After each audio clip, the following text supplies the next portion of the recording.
Hi everybody, Nick Blazier here with another position analysis video.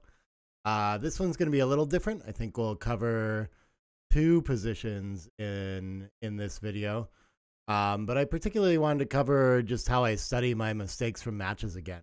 Something I've done, in other videos too. So just how I kind of figure out what the idea is that I need to learn when I make a mistake. And so both these positions will be blunders I made in a 5-point match in a club tournament in Madison. This 6-2, as you look at it, it's probably looks tricky. I don't know, like there's nothing really that we love to do here. We're not in great shape. Difficult one to figure out. So you can start to think about what themes pop out, what you'd be thinking about. Is there a necessary 6, a necessary 2? What's our game plan? All these kinds of things. That'll point you towards the right answer. But really quickly, too, I just want to remind everyone that I'll be doing commentary at the Cherry Blossom Tournament in person, and we'll be there with Jason and Rye from Blunderblots, making video and all kinds of cool stuff too. So I'm really excited about like the production that we're out of that tournament. So catch us there for sure. And I'm actually doing a lot of studying right now just to try to get ready to play my first tournament in a while in Ohio. So yeah, I want to get back in playing shape. I'm feeling like rusty. But okay, so let's look at the solution on this. Over the board, I played 13-7 and hit 6-4, thinking, I guess we don't have to bring up the solution quite yet. Talk about that. Let's talk about my ideas first. Yeah, I was thinking being down in the race with relatively equal boards.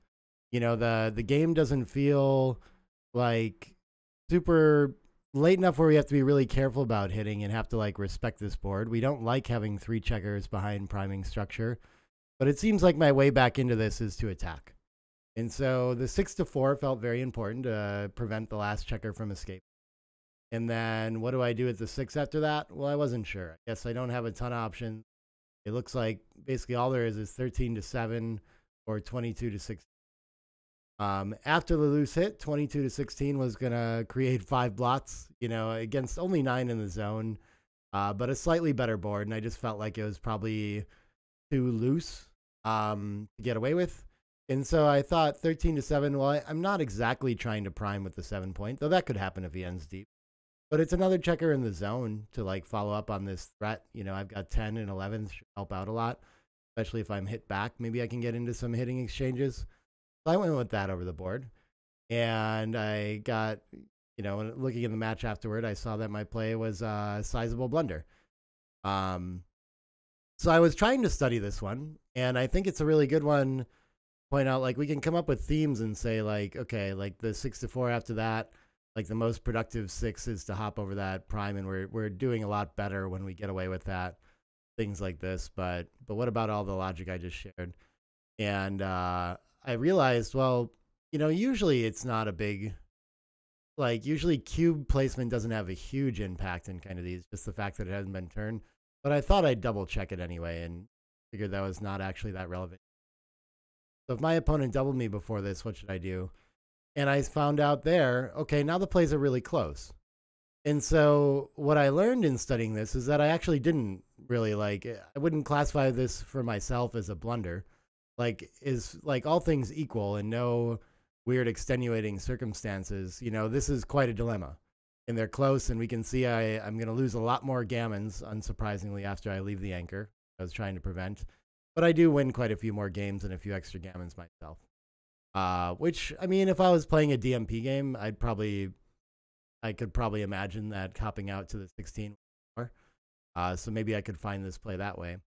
But it's nice to me to find out that these plays are actually really close if it's not for some other circumstance like the cube.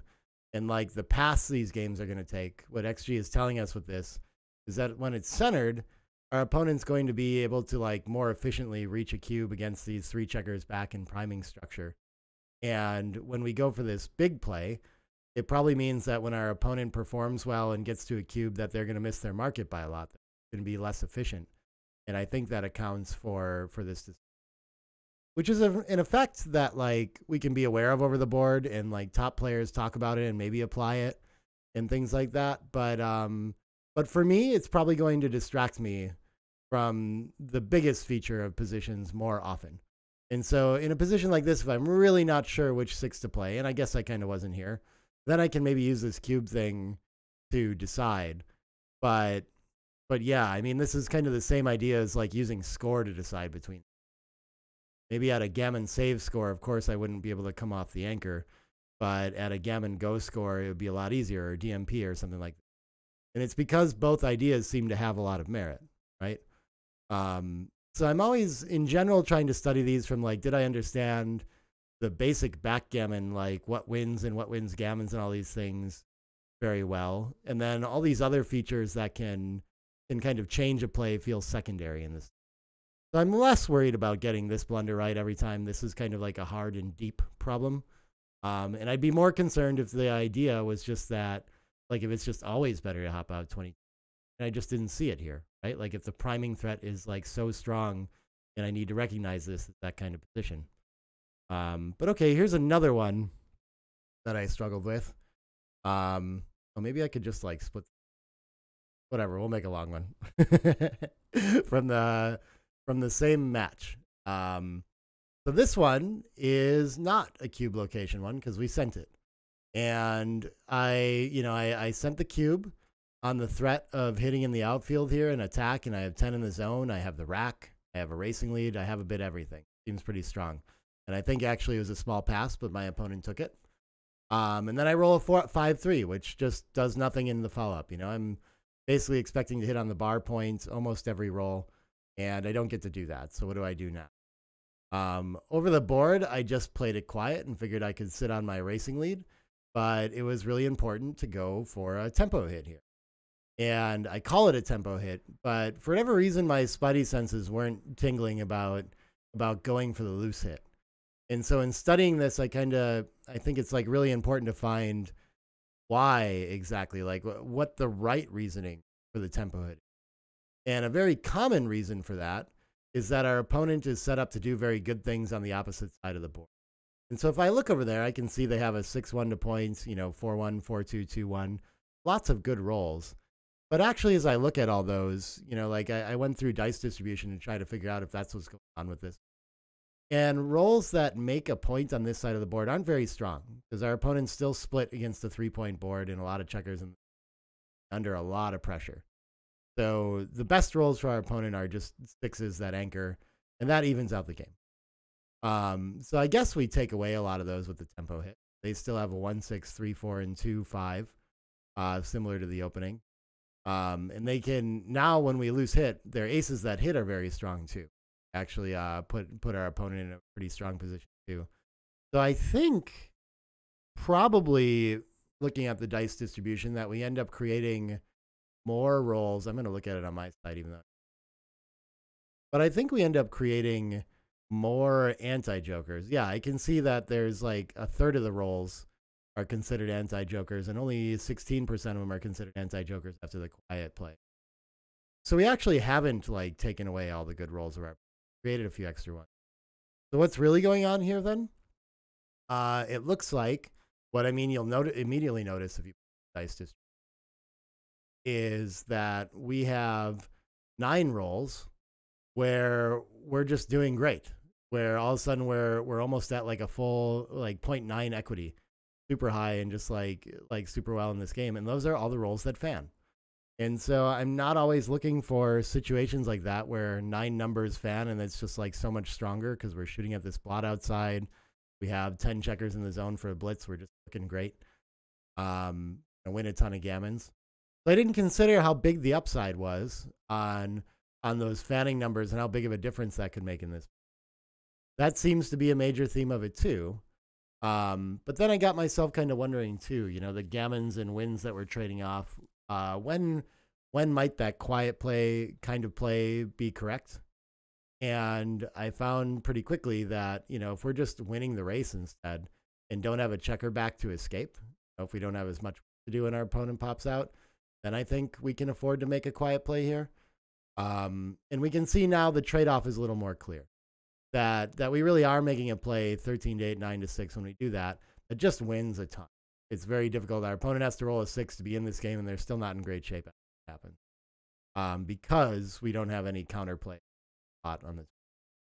And the 9-1 wins a lot more gammons on those fans, but it doesn't win as many games. And so the trade-off is confusing and close in this one. We can see in the original that like playing quiet actually doesn't win more games, because when he anchors, he's got a lot of counterplay against his 24, and we aren't close enough to just cashing in on a winning race. We aren't as much ahead in the race either. So quite a few problems there with just trying to play quiet and win the race when it's not decided enough.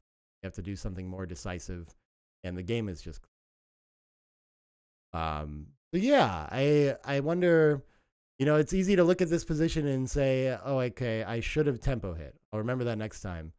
But it's hard to really like apply that over the board if you're not specifically finding the reason why the tempo hit is right, and like what changes would need to make for that to be right, and really adding that to your whole system for understanding a game. Build that into your real understanding, not just a position like this and then and think, okay, tempo hits are wrong. So I'm going to go back to that. But yeah, so this is the work I've been doing to try to sharpen up my game and get a feel for these thresholds in different scenarios where different plays are right. And I hope it'll help me perform well in Ohio in a little. But it helps you figure too. Back with more on the channel soon. So please like these videos, subscribe to the channel if you enjoy the content, and bye for now.